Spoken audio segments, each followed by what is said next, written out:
Hey guys, welcome back to the podcast. This is season 2, episode 7, I believe.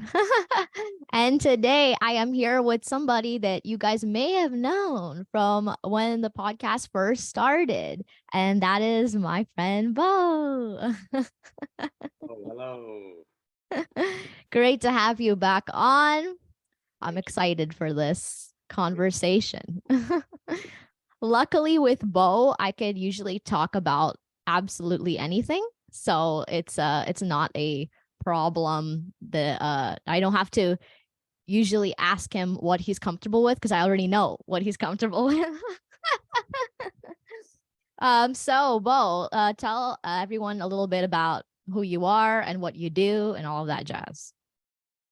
Well, I do a lot of things, but one of the main things that I do is I'm a content creator online. So I make a lot of videos and post a lot of memes, stuff like that.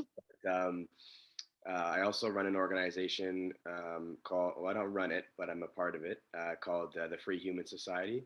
And basically, it's a group of people that are dedicated to freeing humanity mentally, physically, and financially. And, we're partly an organization with a mission and partly just like a social group that likes to get together and have fun and, be friends. And then I also work in the hospitality industry, doing like creative events and weddings and things like that. Oh, that's great. If you guys want to check out his stuff, like he has quite a bit of a following on TikTok, and recently you hit that 1 million as well for the video. So Yeah. congratulations on that. How did that happen? What video was that? So I hit a million views on a video that was the 9 signs that you might have ADHD, but it was not things that people would traditionally be um, like used to seeing. I think most people think ADHD, they think that you're hyper and that you can't focus, and it's more than that. It's there's issues with executive function in the brain, and it goes so much deeper. And in the video, I talk about just the basics of it. One thing I forgot to talk about in that video was that just having these symptoms doesn't mean you have ADHD. Usually, the symptoms have to be basically ruining your life to make it so that like you have that sort of diagnosis. But that was the one video, and then I also recently hit a million likes on my account as Oh, that's well. great. Yeah, and I wasn't even really keeping track of it, but then I looked up one morning and I saw the M on my profile, and I was like, yes. That was so cool. Yeah, so how has like the TikTok experience been for you? Like when did you start making videos on there and stuff? Well, I've been making content since content was like a thing, like since Yeah, Twitter. forever. Yeah, like I was doing stuff there, and um, TikTok was sort of just like it was like just past the first decade of me making content. So by the time I had gotten to TikTok, I had already kind of like hit a level of mastery. And then when I actually started doing TikTok, I had no idea like what it was. I was talking to this one girl and she said that she got 3 million views on a video of her dog. And I was like, damn. And I looked at her, I was like, how did you do that? Like, can you show me the video? Because I knew she wasn't like a professional content creator. And then I heard this other guy who, again, I knew was not a professional content creator, casually mention that he had gone viral multiple times. And then I'm thinking to myself, like, okay, something's up here. If these guys are doing it, I should be able to do it. So um, I went on there and I first just started playing with the filters. Like, I was living with you at the time. Yeah, yeah. And I just remember if you go back, my first couple TikToks are just me like we're like, what the hell are these? Like, and they were just funny, you know. And I would just I didn't make TikToks to go viral. I made TikToks because I thought it was funny and I was just having fun with it. And which is what I encourage people to do too, right? Like, if you're gonna do it, like have a lot of fun because if you're not Hmm. having fun, you're not gonna be motivated to jump back on and keep making videos. and the amount of videos that you have on your profile is going to determine how likely it is that TikTok will let you go viral, Mm-hmm. because they kind of keep a track record of you to see, okay, how, how many times have you done good things, and if you've done it a bunch of times, they're more likely to let you go viral. So have fun with it, so you can make a bunch. But anyways, that's kind of where I started, and then I made one video because I had watched a bunch of people do like these list style videos. Like, here are the Oh, five women yes, profiles. yes. So I said, like, types of uh here are the five types of women that you'll meet in the GTA, Yeah. like that, like, or for dating basically. And then that went viral, and then that's when I got high from it. I was like, oh fuck, okay, I figured something out, right? And then I made a couple other videos like that, and then they just started, like, it's like Russian roulette. You don't hit every single one, but the more that you do, you start to get the ones that hit, and then I was addicted. I couldn't stop. The dopamine, you know. Yeah, that's it's, exactly what it was, and it's yeah. that's how they set up the platform, right? Because if they give Mm-hmm. you dopamine every time, then you don't really receive pleasure from it. They have to put you in a state of lack, in order for you, before they give you the dopamine, to create the addiction. They've done studies on this with rats. So they whatever they did, it worked on me, and I'm addicted to. But now I'm also getting better at, like, getting the real formulas down and making sure that the videos go Mm-hmm. viral. But it's not every time. But Yeah, I heard something about TikTok recently that they said that there was like you need to post like 3 to 4 videos a day in order to get quite a few of like traction and all of that stuff. Do you think that that's the case, or do you think that it honestly, if just it being consistent is enough in order to get there? well, I look at it like this: like, if you're posting 3 to 4 videos a day, and you're not just posting them just to post them, like, you're Mm-hmm. like, say you, like, if you have something to say, then post 3 to 4, right? And um it depends on, like, your content sources. So, like, for me, I source a lot of my content ideas out of, my life. If I just capture something that I think about, I capture a lot of content sources from the books that I read. And so if I'm regularly reading books, I'm regularly going to have something to talk about, right? Mm-hmm. So Mm-hmm. um, in that case, I'll have a level of consistency there, right? Um, you know, that being said, um, it depends on what your goals are. Like, if you want to get, like, out of this world famous, where people recognize you from all over, like, you're growing your following really rapidly, yeah, 3 to 4 videos a day, that's like, if you're a full-time content creator, that should be your commitment level. But that's for full-time Mm-hmm. content creators. Yes, yes, exactly. I'll give you another example, though. Like, and the thing I love about TikTok is this: that, like, you don't have to have followers to get views. You just need to have a great video. Most of the time, as long as you're not, like, using keywords that are gonna, like, get you banned or blocked. But, like, I spoke to a girl one time, and she asked me. She's like, Beau, like, give me some tips on TikTok. And I said, like, just do it. Just Yeah, keep yeah. doing it, and you'll see it. And I swear to God, the first video that she made after that conversation got 1.3 million views. And I was like, and she had 100 followers. And that, Mm-hmm. it fucked me up, because I was like, I had never hit 1 million views at that point. I was, like, how dare you, the audacity, right? But but that made a big difference. And even for me, like, I go viral pretty consistently at this point, but it's because I know what videos are going to go viral. I know what to look for, and I don't always post things just for the sake of posting. Um, Mm-hmm. and I still get traction. But the thing is, I don't necessarily get recognized everywhere I go. Do I get recognized, like, consistently, and, like, things like that? Then yeah, a little bit, right? Especially if one of them particularly goes viral and ends up on other pages and stuff like that. But um, I'm also not a full-time content creator. Like, I do other things. Mm-hmm. I have other Yeah. businesses, and so, to post 3 to 4 times a day, that's a full-time job. But if you Mm-hmm. do make that your full-time job, and you have a business strategy behind what you're doing, so that you can start to generate income from it, then hey, it's not a bad idea. But as somebody who posts maybe, like, once a week, or these days it's been like, you know once every 2 weeks or maybe more. So, um, and I still do really well with it. So it just depends on what your goals are, I think. Mm-hmm. The interesting thing that you said, like, kind of like just do it kind of thing, is that like I've been finding like patterns in my podcast with different people with like different advices and stuff like that, or things that people have been saying.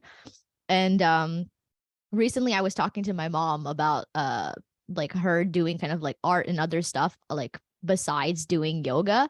And for her, she has a hard time kind of like setting work aside and just doing something just for like the pleasure of it, and not like is this gonna make me money type thing.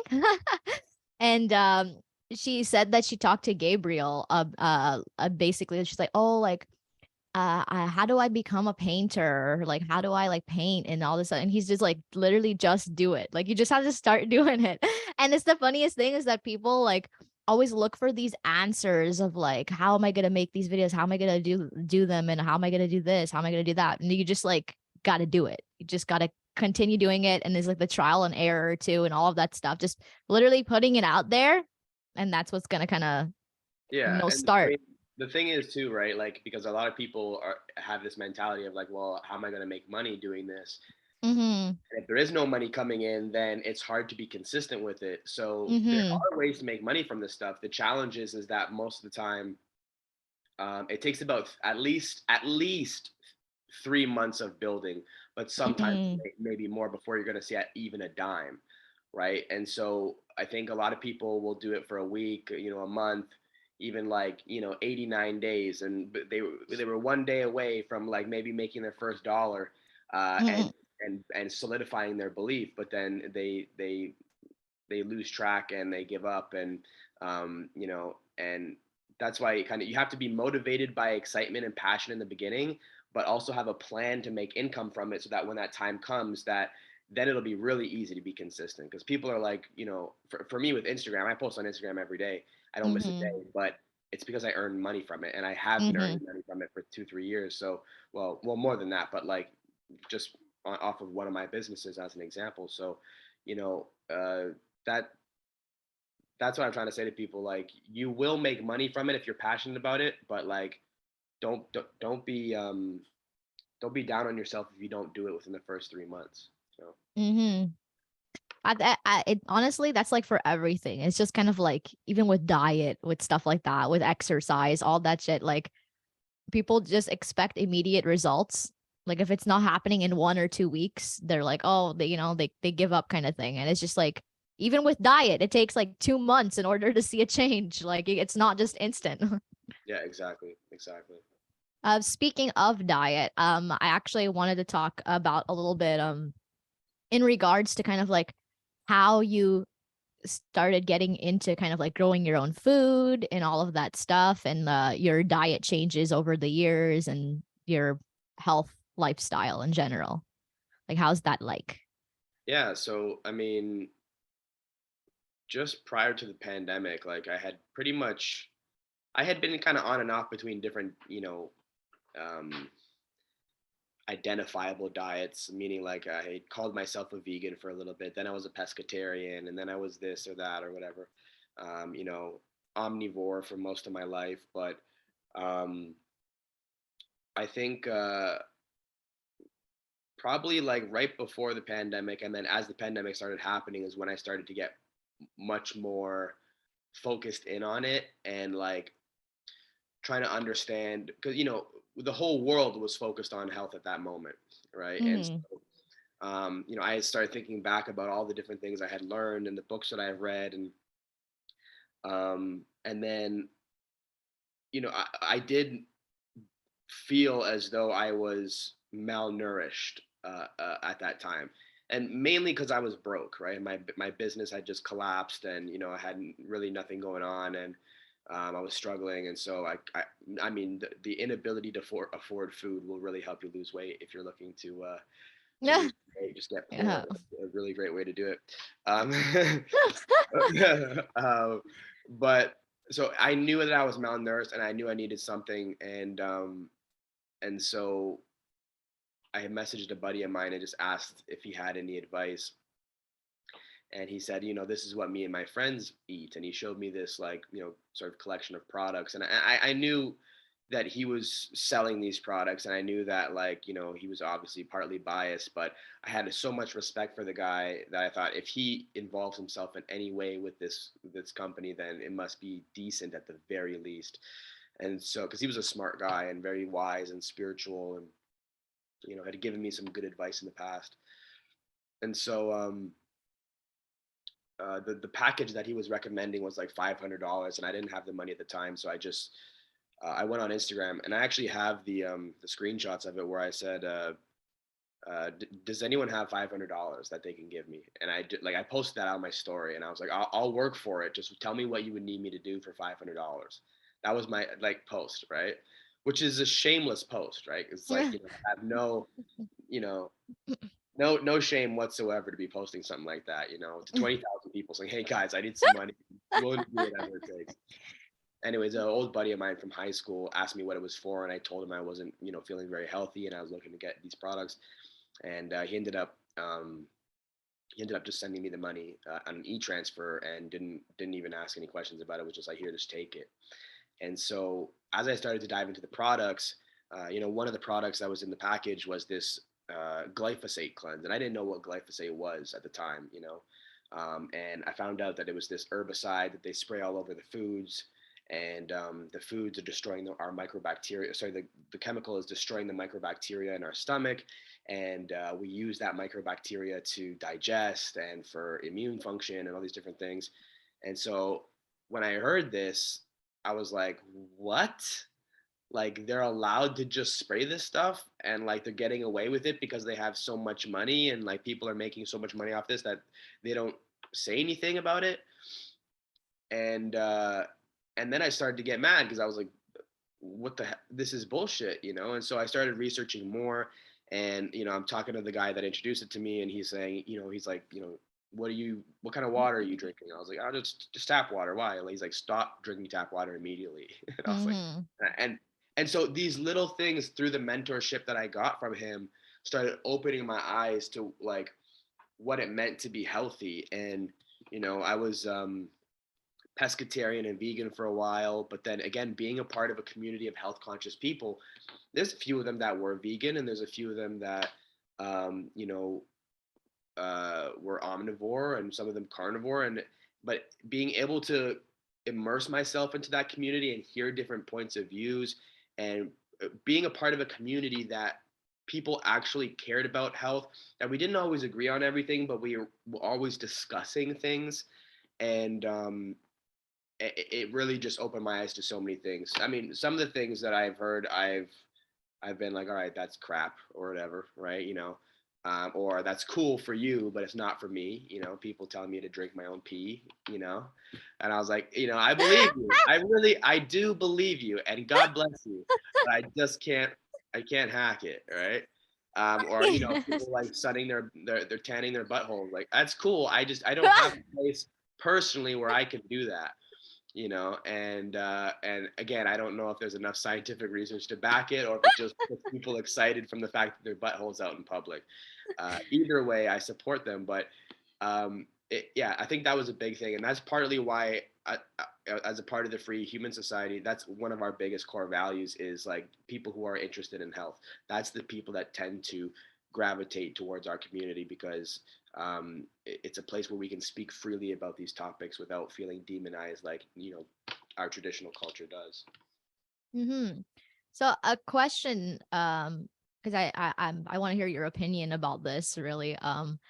Is organic and non-organic foods. Like a lot of people have like mixed opinions about this. Some people that have been like eating healthy too, they're just like, oh, like organic is bullshit. It's still the same. There's still a bunch of different chemicals and pesticides and blah blah blah. So like what's your opinion on this? Do you find that there's a difference or not? Or Yeah, I mean, I've heard the debates, and I keep an open mind towards everything. But I think, like, definitely with non-GMO, when somebody says something is non-GMO, that all that means is that it's not genetically modified. So meaning that the plant is not modified at a genetic seed level to be resistant to the glyphosate herbicide. That's what Mm-hmm. non-GMO means. So it can still have other chemical pesticides. It can still Mm-hmm. have other shit in it. And so non-GMO to me is like, I would say for me would be like my bare minimum, but I prefer organic because it's true. You can have organic pesticides, you can have organic all that, but generally speaking, as somebody who grows his own plants, I find that a healthy plant will have its own pesticides. Right? Mm-hmm. So this might sound like a weird concept, but I kind of like figured this out a while back that like the okay, I gotta figure out where to start on this because it's kind of a complicated subject, but there's different planes of existence. Okay, there's like the plane of the mind, the plane of the body, and then below the plane of the body is like the plane of like the microbacteria and stuff like that. Every plane of existence has its own rules, but the higher planes are always more dominant over the lower planes. Okay, so Mm-hmm. for example, with plants, right? And I believe this is the same way with humans, but I believe that both plants and humans, we don't contract bugs or viruses, as sometimes they call the flu bug or whatever, right? We don't attract these microorganisms. Sorry, we don't contract them, we attract them. And they are symbiotic and harmonized for our survival.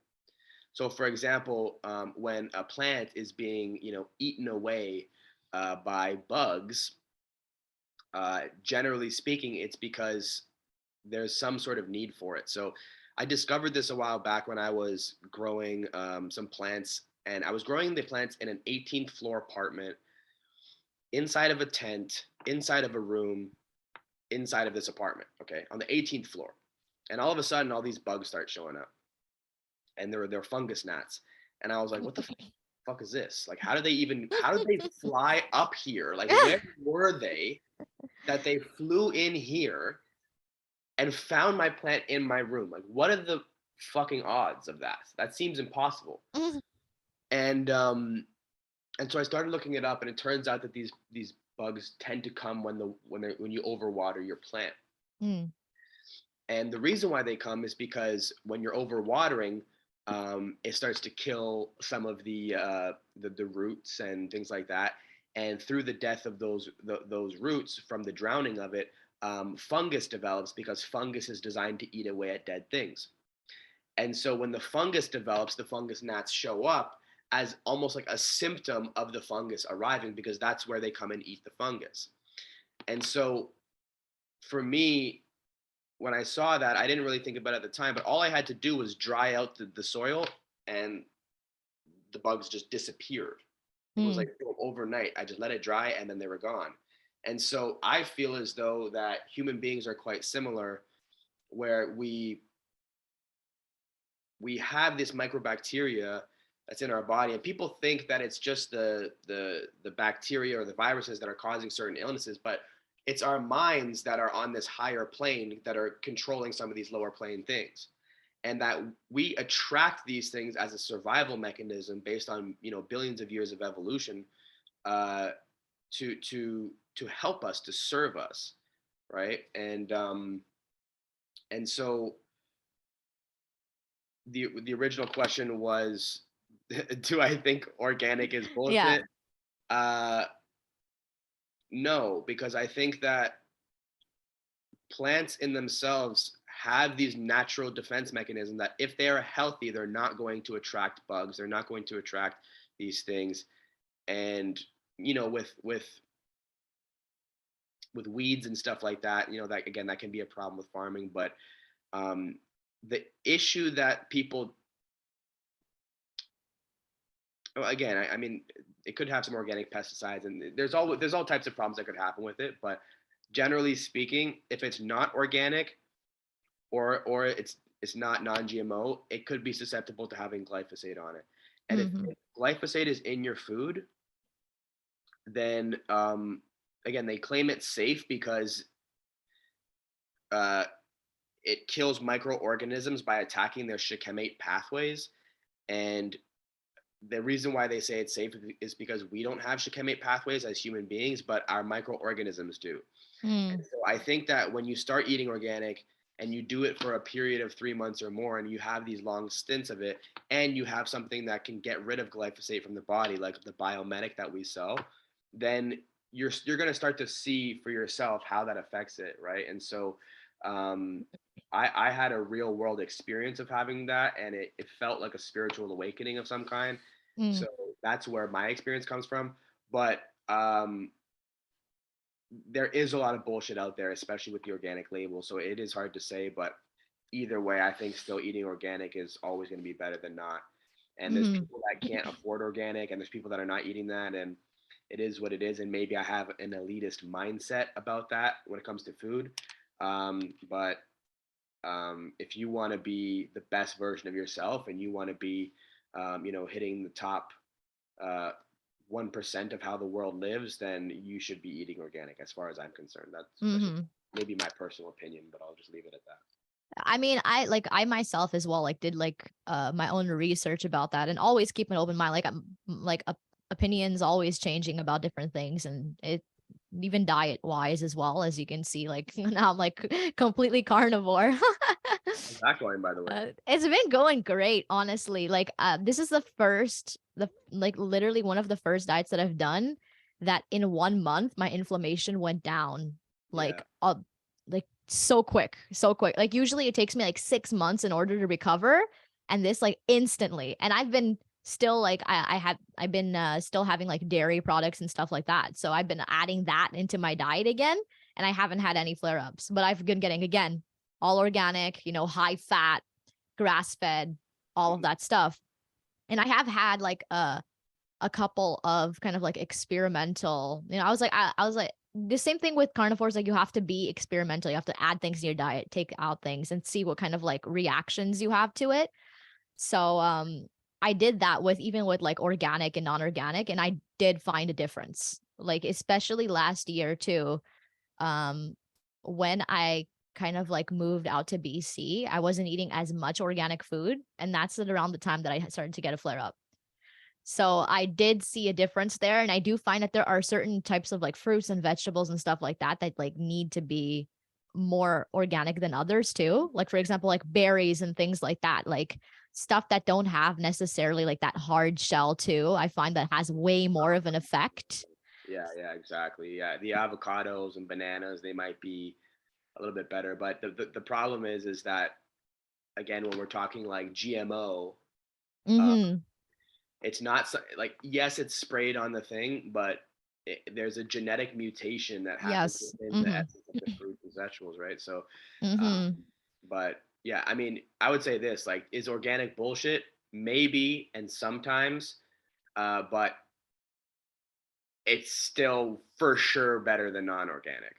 Yeah, I There's, agree. I there's, definitely there's agree. definitely more shit in the non-organic. We'll just leave it at 100%. Yeah. And in the health wise, and in regards to kind of like ADHD and stuff like that, do you find that it's helped your ADHD at all? Like by eating healthier or stuff like that? Like, do you find that there has been a difference at all in like lifestyle affecting that? yeah. I mean, food is definitely going to play a part. I know plenty of people that used to drink like Coca-Cola every day, and then when they stopped, immediately their nervousness, their twitching, their little like their kind of, I don't want to say sketchy behavior, but sketchy behavior stops. Um, I think diet plays a huge element on that, but I also think that there's a lot of lifestyle stuff too, right? Especially around ADHD.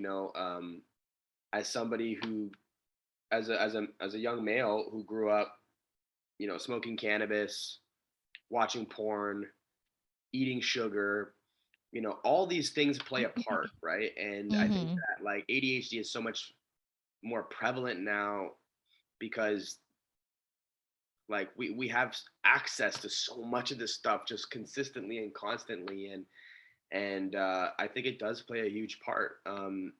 But for me in my ADHD, which has been pretty chronic and debilitating at times, diet is a huge element of it, and it has helped a lot to switch in that way. But lifestyle and a holistic approach to look at everything has been a lot more effective. Mm-hmm. Have you done like any like processes of elimination like in regards to your current diet? Like have you been experimenting with that at all, or do you have like kind of a regular routine now that you do? Well, I pretty much eliminated most things by the time I got to vegan. Like being vegan was like, as far as I was concerned, was like especially if you're just eating like no gluten or dairy, right? Like Mm-hmm. just raw food vegan. Like um, that was as far as I went elimination wise. Like I never became like a fruitarian or a breatharian or anything like that. But um, I'm more on the path now of like reintroducing things. So I started eating meat again and red meat and chicken and stuff like that. But I think for me, where the biggest impact happened in the reintroduction was understanding food combination. So now I'm much more conscious of what foods I combine, and so like I won't eat meat with gluten because they're Mm-hmm. two different digestive processes, and so your body will release different chemicals to break down different things, and and so I like to kind of like try to keep as little things possible in terms of my meals. I put like chicken and rice, like that'll be maybe be the two things that I put together. But I try not to combine too many foods. Even when I'm eating meat, like I try to not eat sugar or even in the form of fruits.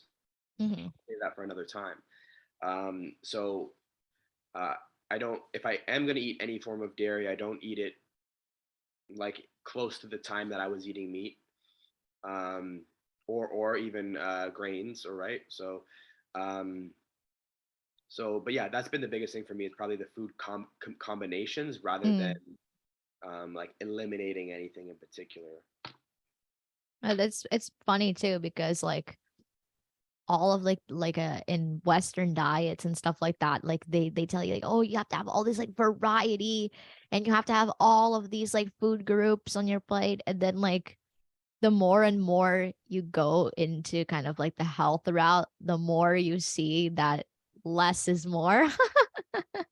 Well, I go to a lot of these restaurants, right, and like everything is just like terrible combos. Like they're like, here's the chicken club, and it's like the bread, the meat, the dairy, and it's like it's got ketchup on it that's like filled with sugar, and you're like, oh, this is really gonna be hard on the stomach. Yep. So, we're almost entering our sex segment. But before that, I wanted to ask a quick little question, which this is like completely random, and we've talked about this a little bit before too. But I always ask everyone this, and it's, do you relate to your zodiac sign? Unfortunately, yeah.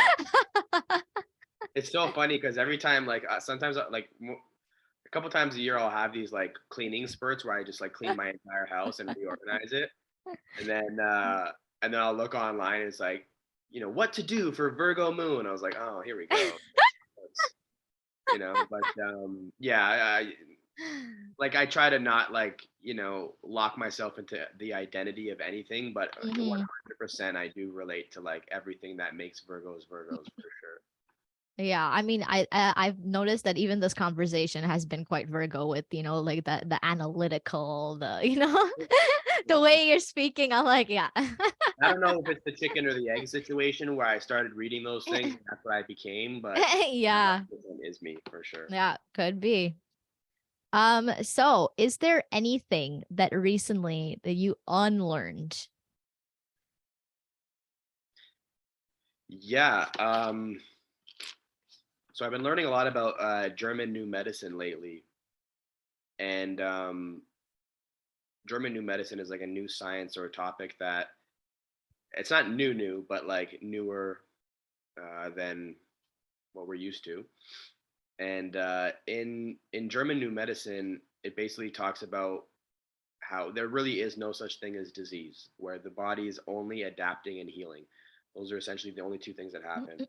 And and that we're not supposed to fight these biological processes, but we're supposed to support them. Mm, And so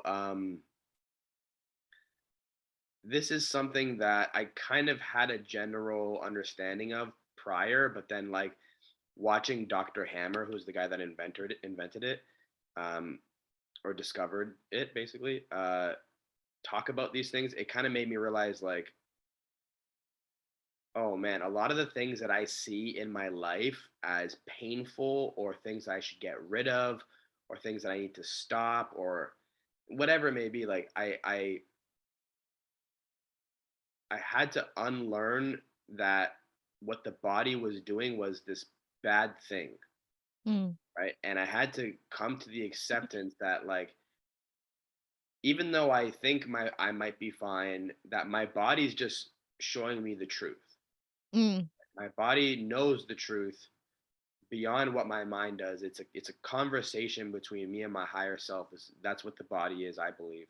I believe that also there's like hidden philosopher stone style secrets of the nature of our existence hidden within our body, and I think that when we can begin to accept that, then we can grow in consciousness as humanity and heal as a collective. Because I think like, for example, when I get a sore throat, you know, oftentimes after I start yelling, if I yell at anybody, the next day I have a sore throat and like I'm like down and out and I'm sick, right? And it's like the body knows that we're not supposed to be doing that. We're not mm, supposed to be. There's a way for us to travel here. There is a path, and I think that's hidden um, within our biology and our neurochemistry, like the things that bring us pleasure in life, whether it be sex or socializing or eating. I think all of these elements have a purpose into some greater reason why we're here, and that if we listen to our bodies, that we can really truly find our path in life. And that's something I had to kind of like unlearn because I was so used to like fighting disease, fighting this, getting rid of certain symptoms. When in reality, I had to harmonize with them and become one with those things, and then accept them. You know, mm, so mm-hmm. that's probably what I've had to unlearn lately. Yeah, that's definitely one thing that I've experienced as well, with even with like arthritic healing and all of that stuff. It's just like you do have to have this sort of kind of like body awareness in regards to these things of like what's going on. And I find that even becoming carnivore has helped me even like kind of amplify that a little bit even like more, because like in the beginning like there's just like such a process like that you have carnivore fever where you're like literally cleansing out of all these things and you're literally shitting liquid for like 2 weeks. It's fucked. But then later on you start to see like certain types of drinks or foods or whatever that may not sit well with you, and you'll notice that like the skin will break out, or you'll have like bowel movements that are worse. You'll start to feel like more sluggish when you start to eat certain things. And yeah, I've noticed quite a bit. It's just like even with my healing and stuff, it's like, yeah, the body knows. The body always knows what it's doing, and we just kind of have to, be on that same level, Hmm. trying to kind of like understand ourselves in that situation. Yeah, it's a back and forth communication, right? Like the body talks to you, you talk to the body, then the body talks to you, and it's just like we do Mm-hmm. to a large degree have control of our body through our mind, but also like the body will tell the mind certain things when it needs to, be heard. So Mm-hmm. yeah, it's a back and forth relationship. Mm-hmm. So going into this now, um, so we're gonna be talking into like now like the sex segment, and you and I we talked a little bit about in the like the past podcast and stuff, like a lot of like spirituality stuff, and like the masculine and the feminine. So if you guys are interested in that, we have like a whole podcast where we go into depth about that and about energies and how men behave and women behave and all this stuff. But now in this podcast, we're going to be talking a little bit more about you and your dating and your sexual journey and your upbringing in regards to that. Back and around. Yeah. It's all right. So like how has sex been like portrayed in your like households, like growing up? Wasn't really talked about very much. Mm, Like when I grew up and I was having sex for the first time, I was incredibly awkward at it. I didn't know what I was doing. Especially now looking back, like, I got all the information I needed, or like, I shouldn't say the information I needed. I got all the information I had, essentially from like pornography, right? And I mm. knew that pornography wasn't like, it wasn't real. And so you're not supposed to, spit in someone's face the first time you meet them or some weird shit like that, right? But what I and I heard this before where they're like, oh, porn isn't real, this and that. And I just thought it meant like you shouldn't treat women like shit. You know what I mean? Mm, But what I didn't realize was that porn isn't real because they're missing out on some of the key elements that you might need to have an enjoyable experience, right? And mm, so in a lot of porns, they can jump right into the situation and be like, okay, ready to go. And then, whereas like both men and women need some time of like warm up time, for example, right? mhm. To be sexually ready. Whereas they can cut that out in the film. They don't really need to have, uh, you know, a day long porn where the people talk to each other and get to know each other and make sure that they're emotionally connected before they engage, right? So and then the conversation that I had. So my dad was, I didn't see my dad like for probably 4 years, and it was largely around the time that I was kind of growing up and getting to the stage where someone should have talked to me about this, right? Mhm. And then when I did actually connect with him, it was there was a lot of like recovery happening there, and I was getting some basic stuff from him you know, about just dealing with women in general, but not the specifics. And same thing with my mom. Like my mom tried to have that conversation with me, and I kind of just stopped her and was like, no, no, don't worry. I've read the books. I've seen the things. I know. Let's not make this awkward, right? But the truth is I didn't know, and I spent a lot of years um, messing stuff up, and through trial and error, kind of just like going through tremendous amounts of pain and awkwardness. And I think a large portion of that was because I was like, porn in my household was demonized so heavily. And so because of that, it became more attractive.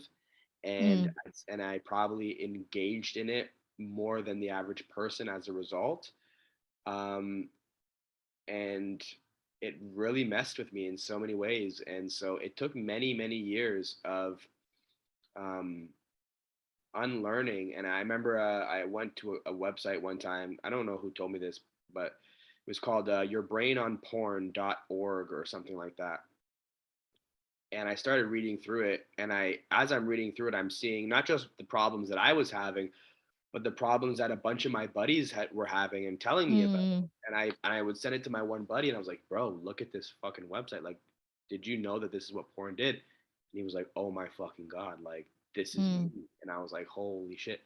And so we had realized at that point that like there was an issue here.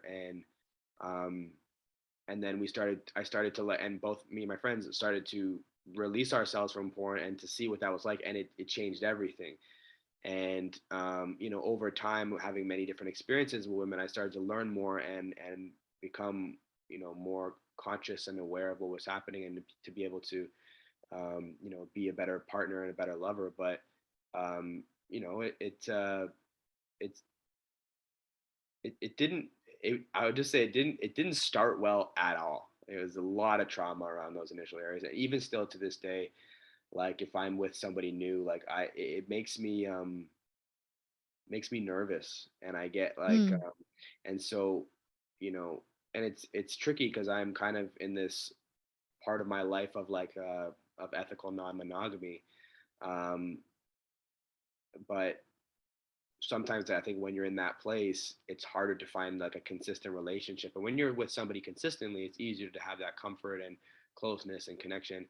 Um, but yeah, right now, even a lot of my life is just revisiting trauma on Yeah. the regular, So I was like, but Yeah, I think it's interesting too because so the more people that I've talked to, especially people from like Toronto or Canada or so, um, like has all gone through ethical non-monogamy.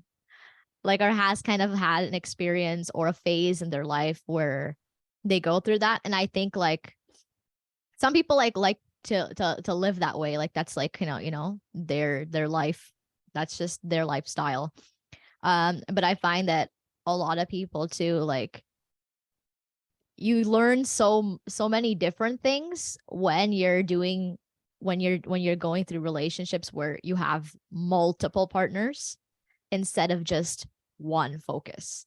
It's mm, like it's almost like a different type of growth in a sense too, I find. So like how like what do you find in compared to kind of like relationships and E&M? I'm on this borderline right now where like because I've been exploring and trying to meet people who are within that same mindset, Mm-hmm. and no offense to anyone listening to this because I'm including myself in this group here, but it does feel like every single person that I've met that would be interested in it has some sort of like mental illness. No, and I don't mean like, and I again, I know that's gonna sound like triggering for a lot of people, especially if that's where they're at. But you know, and then it makes me look at that and go, shit, like, do I actually want this or do I have a mental illness? Mm, Because like, there's so many elements to consider. I mean, we think about marriage and we think about, uh, you know, marriage in a lot of ways is the bedrock of our current society, of a capitalistic society, because there's a level of ownership there. mm-hmm. Whereas in a tribal sense, we may not have, like the tribe as a community would take care of the kids. They might not Mm-hmm. even know who the father was at certain times, right? Especially Mm-hmm. before they had paternity testing and things like that.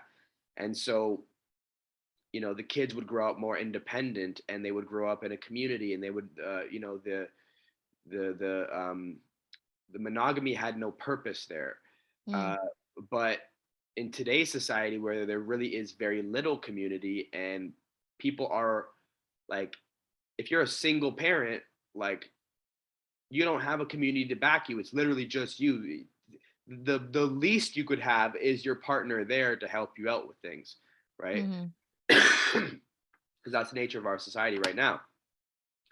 And so that to that degree, I feel like, and I also think that pornography in a lot of ways messes with people's pair bonding chemicals, Mm, and so it can make it difficult for people to want to pair bond and connect with just one person. mm, So I do worry that, the things that I've been through in my life and the other people that I see doing the same thing, that maybe that's where their mind is at, and mm. they think that they're doing the right thing, but in actuality they're just struggling, or holding on to some sort of trauma. um, Now I'd like to believe as an idealist that I'm pursuing this path, this like revolutionary path where where people don't feel the need to like throw away their entire lives and the entire connection that they have, simply because somebody had sex with someone else. To me, that like means nothing. That I have no jealousy towards that. If I'm with somebody and they want to have an experience with another person, then like by all means go for it.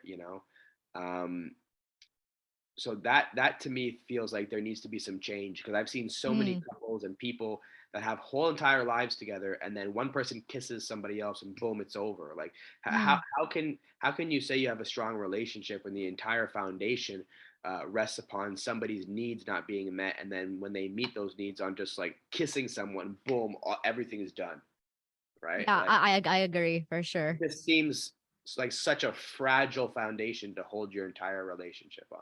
Mm-hmm. And so, and I think most of society is like that because we've been programmed to believe that. And that's my personal opinion.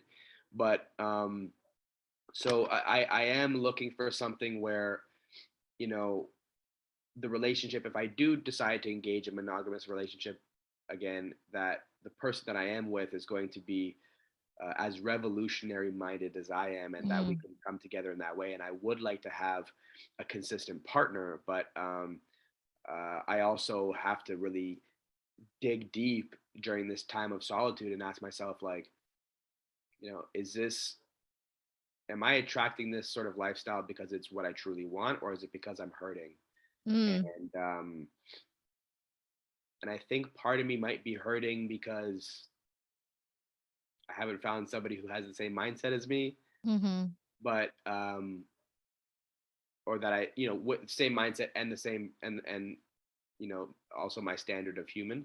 Mm-hmm. But I don't know. I think that it's a tough question to answer, and I think that everybody has their own path. And I think that if you want to do E&M and you could be successful with that, and that you're happy doing that, then that's what you should do. Mm-hmm. And I think that if you're in a relationship and you're happy doing that, then that's what you should do. And because I think everybody has different needs and different wants, and that as individuals we should have the rights and freedoms to just do whatever it is that we choose for the time that is right for us. But I also think that we're living in an age where the death do us part model doesn't make any sense anymore, Mm. because people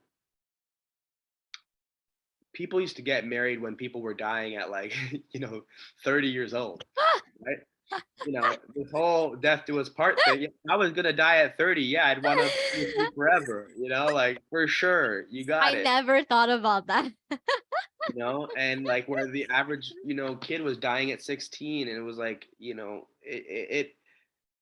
it made sense at the time. And but with such a massive population of people that were all around each other, that we're living into our 80s, 90s, and more and more as time goes on, like, I don't know. I've seen so many relationships, and most of the relationships that I see, if they are, quote unquote, together forever, I'd say like 1% of them are happy.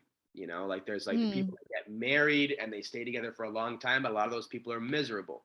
And then Mm. there's people that are not miserable, but they've had several big relationships in their lives, right? They've been together with Mm-hmm. one person for 10 years and another person for 10, and then that's okay too. So I just think what we need to be focusing on too as a society is, and which is a book I'm diving into right now, is the called conscious uncoupling, right? Mm. And so, you know, just like any type of business partnership, when you first get involved with someone, you have to evaluate them, do your due diligence, see whether or not they're the right partnership for you. But then you also need to have an exit strategy, right? Yeah.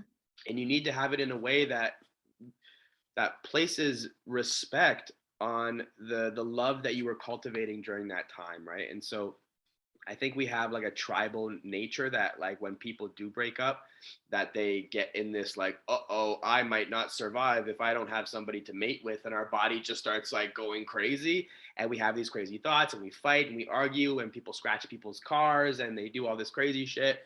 But I think that, like, we need to realize that there is a level of monogamy in this world that most people have, but most people are just going to be monogamous for periods of time. And when that period is over, whether that person breaks up or whether that person dies, we need to have a way to then release from that and then start moving on to different relationships and things like that. So that's kind of what I'm focusing on right now. Mm-hmm. It's interesting too. When you mentioned kind of like the whole mental illness thing too. My my mom, she said that she saw like some podcast or something like that too, that most people, there was kind of like a study that most people that were kind of going through E&M in a way, had some sort of like chemical imbalance, and that they needed more of that, the first time rush. So they're kind of like low on oxytocin in a way. and that kind of, you get bigger boosts of that when you're kind of like with newer people and you're with different people and stuff. So it was an interesting thing to kind of kind of dive into a little bit too, because yeah, when I was in that phase, like I was happy being like present in the moment. Like I didn't have much issue. For me, it was mostly just kind of like learning how to deal with multiple people at once, kind of staying open in that process. That was kind of like the learning for me, was kind of just like, okay, I'm like honest with this person and I'm honest with that person, and I have to like really just continue being open and not just open like with communication, but open with myself and how much I can give to the people. So Yeah. it was an interesting process, and like I am glad that I kind of like went through it. But it's definitely something that I feel personally that I'm like, I'm kind of done with that. But if I was like, for example, and I am in a long-term relationship, um, and again with like the needs of the other person, it's just like, it's something that we need to kind of like work on being open-minded of like what our partner's needs are. Like what is like, sometimes you can't fulfill all of your partner's needs, and that is okay. And that's what people kind of like get messed up to. Like they're like, oh, like it should be me, it should be me. And it's just like, that's the whole reason why we also have like multiple friends. We have Right. one friend that we go out shopping with, another friend that, we game with, another friend that, we're fucking doing fitness with, whatever it is. We have multiple friends for different things. Yes. So it's like, otherwise we just have that one friend. So Exactly. it's That would yeah. mean everyone only need one friend, one lover. Like yeah, you have one kid. Why have extra kids? Like just, No, yeah. that's what I'm trying to say, right? There was Yeah. people like, do you only need one parent? Well, the other parent should just leave. Like no, like it doesn't.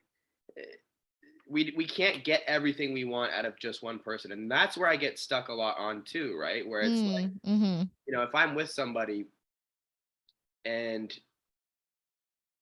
let's say they're like I don't know, there's certain things that I like look for in like a partner where it's somebody that I would want to be with like consistently, and then somebody I'd want to have like a sexual escapade with, right? Like Mm-hmm. there's certain things that I want to explore sexually that I don't even really want to have that conversation with my partner, and I don't want Mm-hmm. to like degrade her, for example, in that way, or even have her degrade me or whatever it may be, right? That might be something I want to have in a private, like secluded from my relationship situation, right? Mm-hmm. Um, and yeah, that has been a big challenge of thinking about it. But I also think what you were saying about the oxytocin and all that stuff too plays a big part, right? And I think as Definitely. men in particular, like we have so much fucking power in our sexual energy, but the reason why most of it is useless is because it's so like spread across a million things. And I see a lot of the people that I see are very successful,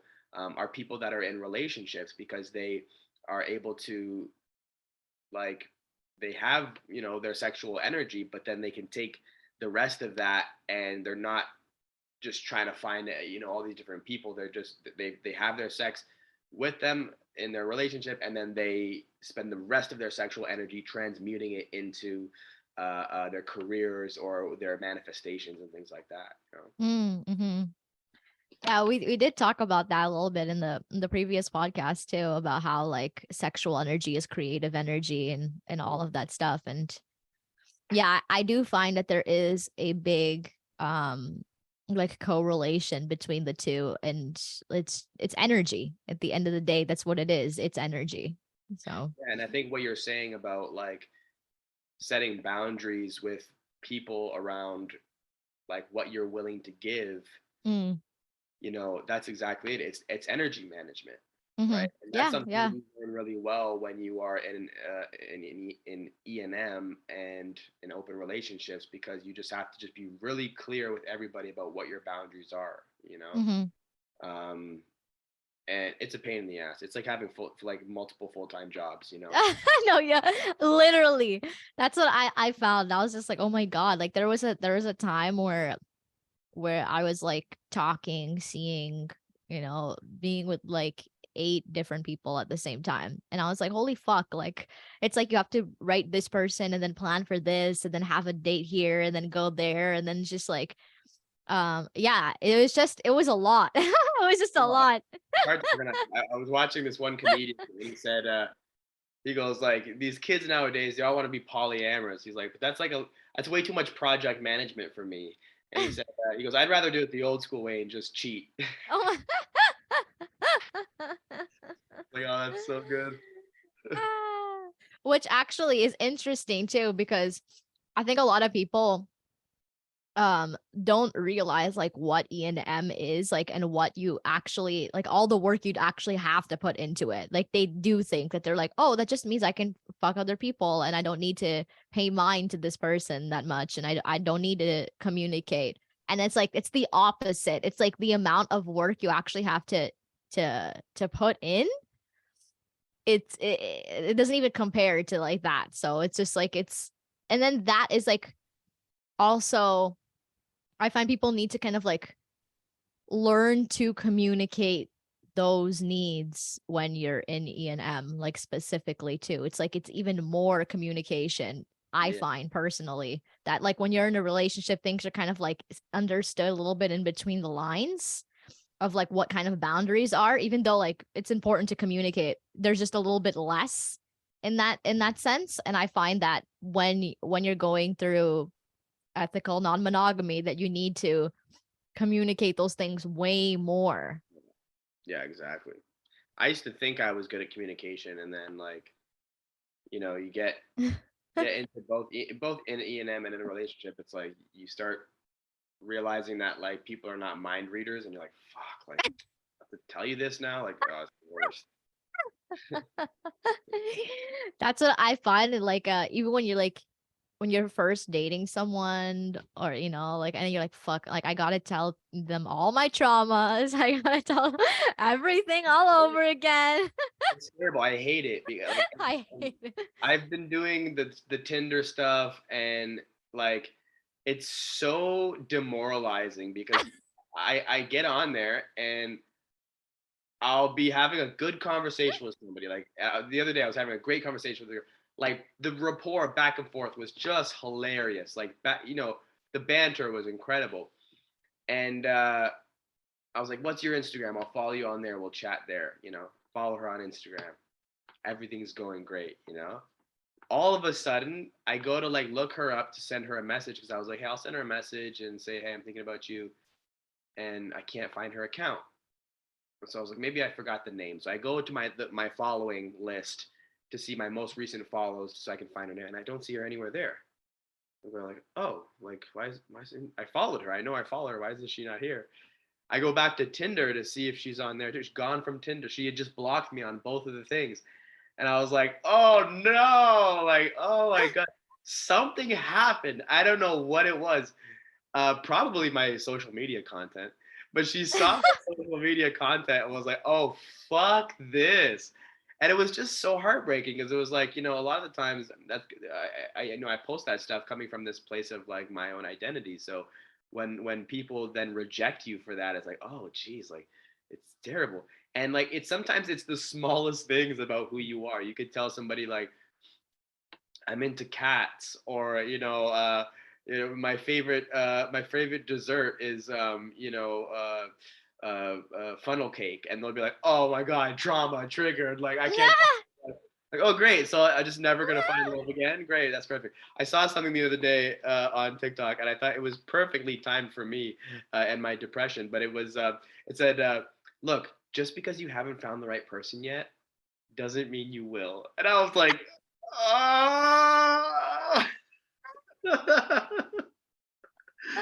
But that's how I think, because I'm still kind of like, I've been in this perpetual state of like just out of a relationship, and so I'm in this like constant like survival mode in my brain, and I think that can kind of like trigger these thoughts of like, oh, I'll never find anybody. But Yeah. we'll see. I got my own place now, so hopefully with enough alone time, I'll be able You to. know what? I'm telling you, all you need to do is focus on yourself. Focus on yourself. And that's what happens.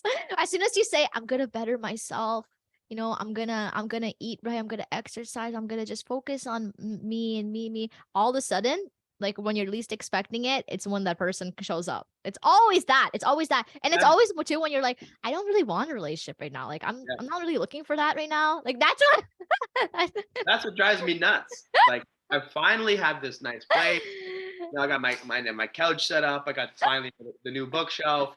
I have my plants. I have everything I need in life in my house right now. And if someone comes to disturb that, I swear to God, I'll be so mad. All right, this is my alone era. All right, I'm enjoying it. Yeah, and then we'll Not see coming that to bother me. Beau's gonna have a girlfriend in like 2 months. Yeah, yeah. Typical. Ah. Uh, So so we talked a little bit about like kind of like upbringing and all of these things and E&M and all like past all of those like so many topics. But one thing that I thought that would be kind of like related to this is kind of like what your experience was like going from like boy to man, like that transition. I find that a lot of men have had different transitions. It like everybody has, but it's that thing nowadays that kind of like I find that a lot of men have a hard time being men in this society nowadays. And like what was that experience like for you? well, I think, and this is a topic that I think is covered really well in the King, the Warrior, the Magician, and the Lover book.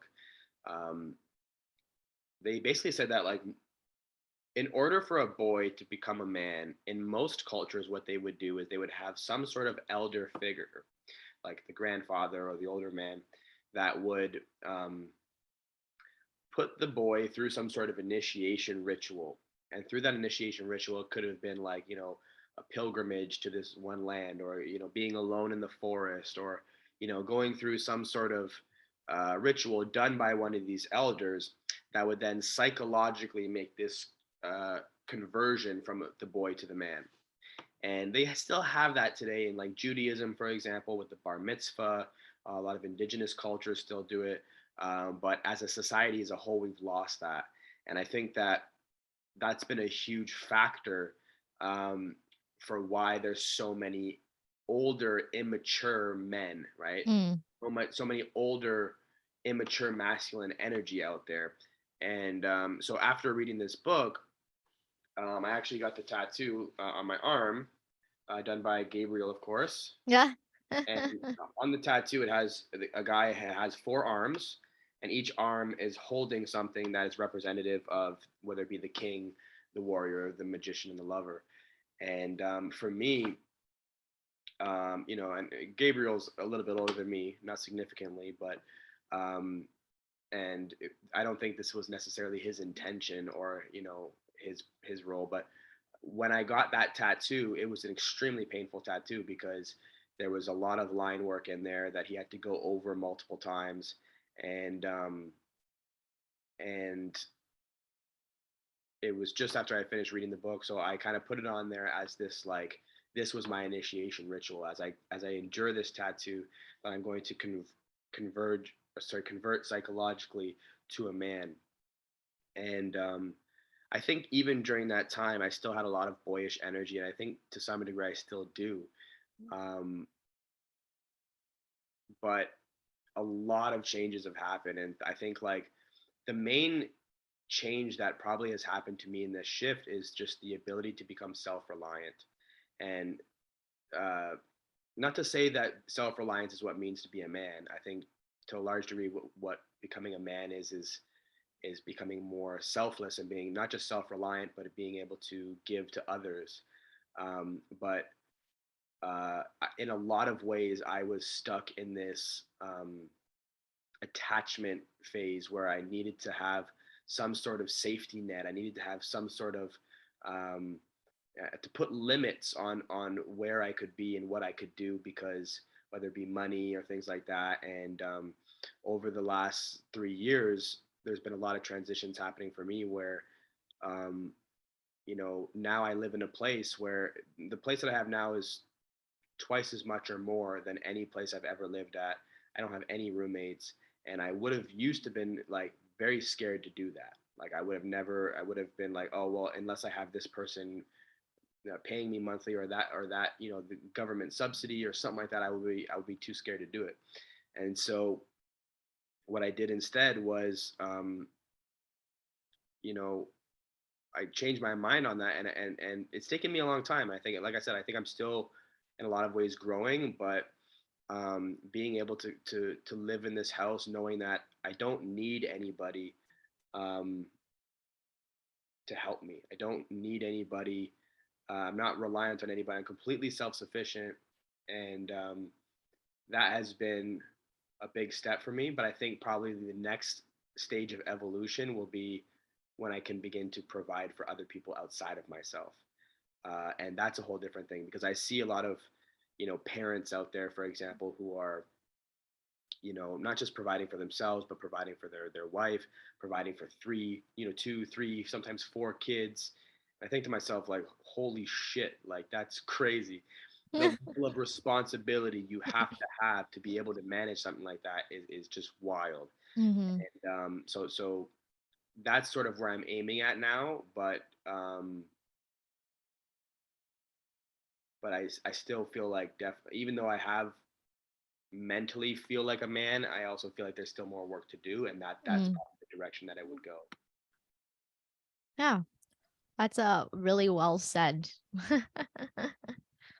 Yeah, it's been interesting, like interviewing interviewing men in particular too, like because I've been seeing lots of different struggles and things, and in regards to kind of like self-love as well, kind of like learning that, and how society has that still to this day, unfortunately, kind of like the don't cry kind of thing if you're a man, like man up type thing. And I think like those are the types of stuff that are just kind of like this societal view of what a man should be like. And yeah, it's just like it's kind of like, again, everything with like learning and unlearning, and that's the whole process of all of this like coming into self kind of thing. Hmm. Yeah, Mm-hmm. absolutely. I think that, I mean, that's where a lot of the issues stem from. I think in today's like mental health and everything like that, it's like, we have all these arguments about gender and what does it mean to be a man or a woman, and nobody can tell you anymore. Nobody. Yeah. But I think it's like there are elements of what it means to be a man, and there are elements of Mm-hmm. what it means to be a woman, and but I think the clothes that we wear, the words that we use, the things that we choose to have for jobs, like, you know, none of that should be labeled as what it means to be a man or a woman. Like if I want Mm-hmm. to wear pink and I want to, dress in rainbow shirts and walk around in a mini skirt, like I don't want to do that, but if I wanted to, I fucking will. You Yeah. know, Yeah. I think as far as I'm concerned, what it means to be a man in like a quick, brief, like soundbite version of it, it's just to be clear on your vision and have integrity with your actions. That Mm. to me is what it means to be a man. And if someone says like, look, I'm a homosexual and I want to wear frilly clothes all the time and whatever, and that's what I want to do, and this is me being me 100%. I go, then you're a man. And not Yeah. to say you can't do that as a woman as well. That that's not. It's just like from a male's perspective, speaking about men in this particular topic. That's what it means for me to be a great man. Is just having integrity, um, and also being led by the heart. And I think that's the power of women as well, is they keep you on track to that heart space, which is one of Mm. the greatest gifts as women too. Mm-hmm. That's well said in the like kind of like long story short of being a man. Mm-hmm. Yeah, I've been noticing that a lot too, just like from an outside perspective, like as a woman kind of thing. And I think that that sums it up pretty well. So yeah, thank you for that. Welcome. So for the last few questions that we have here, it is, um, do you have any advice for listeners out there? Just any advice at all? Any advice? Yeah. Any advice? Anything that you've learned recently or that you feel like you could share? Anything? Which I want to change the wording in regards to advice because people are like advice. Like, oh, I don't want to give advice. But yeah, just anything. Well, my mom always said never take a sleeping pill and a laxative at the same time. So uh, that's one solid piece of advice that I always give people. Um, but no, in terms of advice, I mean, a couple things that come to mind right away is on the topic of advice is is to only give advice to people who are asking for it, right? I think that Mm-hmm. a lot of times we feel like we have a lot to say, and we live in a world of broadcasting, right? We live in a world where everyone feels like they have this voice because everyone has access to social media and things like that. But one thing I've learned in my social media career has just been like, I'm not trying to impress everybody. I'm trying to impress the people that like love the things that I talk about, and I want to give more to them. That's what I want to do. And if Mm-hmm. someone doesn't like what I do, then I just like let it go because they're not asking for my help, Yeah. right? When someone comes onto my page and they don't follow me, they just come onto my page to tell me that I'm wrong about the things that I'm talking about. I don't argue with those people because Yeah. they're not there to get my advice. They don't follow me. They don't have any desire to have me entering their mindset. They just want to tell me what's going on with them. And so that's why I just let it go. I don't tell anybody anything that's not asking for it. And that's been a big thing in my life, you know. Um and Trying to think if there's another like key piece of something that has like stuck with me lately. Um but And then it's so funny thinking about like what advice I would give. I feel like this is like my funeral, and I have the one last thing to say. But I would say if you're struggling with something in life, the best thing that you can do is become a reader. You know, whether you're reading books or whether you're listening to audiobooks. I don't read a lot. I listen. Very Virgo of you. Well, no, it's true. I just think like Mm. I think that there's never a problem in life that someone hasn't already had and written a book about. And 100%. Yeah. that's I think if I were to have like all the problems that I've like kind of overcome in my life. I'm a very like solo individual. I don't really ask for people for a lot of help, and but books have always been the things that like it's my way of getting help from experts without actually asking them. You know, I just buy their book, I read it, and usually it changes my life. And the most powerful, profound spiritual awakenings that I've had didn't come from doing drugs or anything like that. They came from books, and I think that the more you read, the better your life is going to become. Mm-hmm.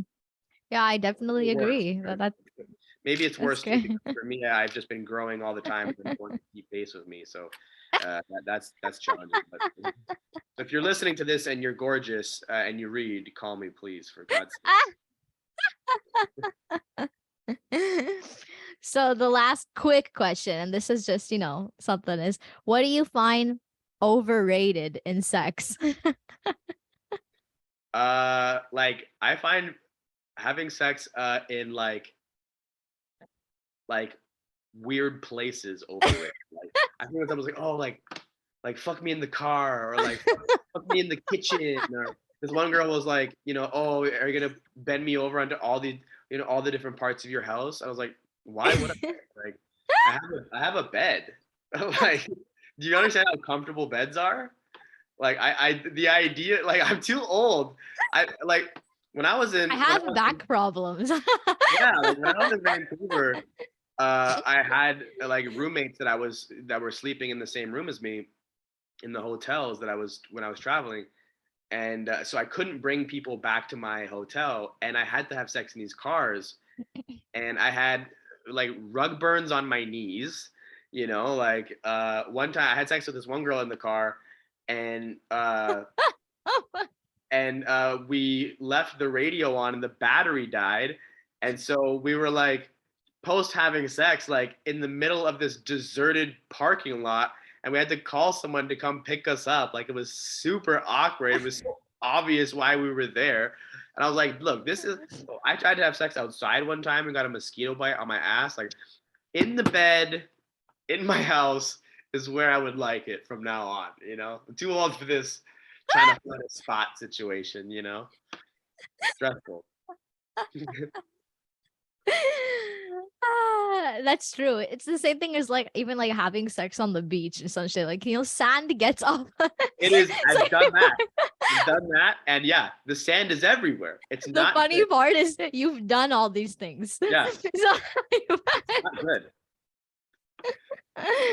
Not. Oh, Actually, well, the sex on the beach was one of the most magical experiences of my life because it was like it was in a thunderstorm, and like after we had oh to wow, like it's like a movie level. it was the most movie level, and then we like swam naked in the Mediterranean Sea after that. Like Oh wow.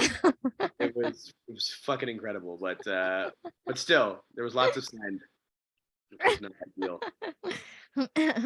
That's hilarious. Well, that's great advice.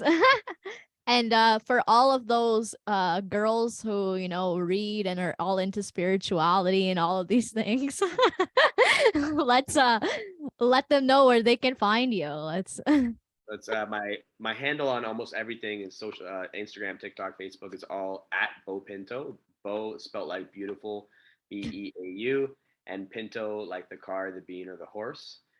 So Beau Pinto, and you could just or you type that in Google, or call the police department and ask for my files. Either or, you can find me anywhere. well, thank you so much, Beau, for being on the podcast. It's always great to have you on, and we always have such great conversations and I always also have like light bulbs going off in my head every time like there's like certain parts, like certain things that you say that I'm like, Yeah, likewise. certain things that you have said that actually have like stuck with me too. Mm. So yeah, that's great. Thank you so much. And for all the listeners out there, I will see you guys next week. Bye bye.